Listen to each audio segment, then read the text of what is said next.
Welcome back to another episode of What's Your Game Plan? This segment is called Profit Zone, where I reveal exactly where the money is coming from. These videos are aimed to help you understand how big businesses work and teach you how to generate additional revenue just like they do. Today, we'll talk about Nike. Last year, Nike generated $36.4 billion in revenues, or just under $16 billion in gross profit.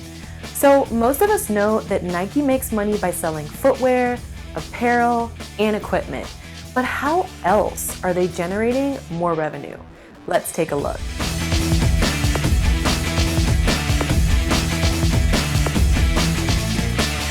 Wholesale product sales. Nike gets paid when they sell their products to wholesale customers. Those customers then distribute its products through a vast network of retailers.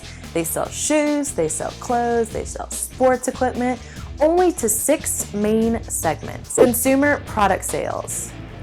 Nike gets paid when you buy their products on Nike.com. They sell direct to consumer via their website. Investment revenue. Nike gets paid when the other businesses they own make money. They own a suite of subsidiaries like Hurley and Converse licensing. Nike gets paid when they let other businesses use the rights to their name, their patents, or even their copywritten materials. So what did you learn? Nike doesn't do all of the selling. They actually have a large distributor network who's helping them sell too.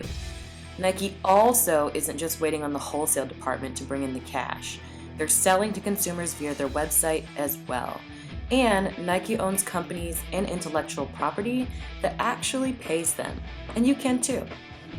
So it looks like Nike has done a great job on focusing their efforts on design, development, and of course their marketing.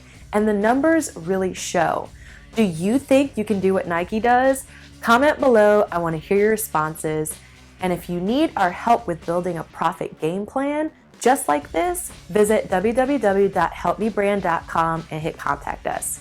Also, if you like this video, please tag somebody that needs to watch this today and give it a thumbs up and a share. Until next time, take care.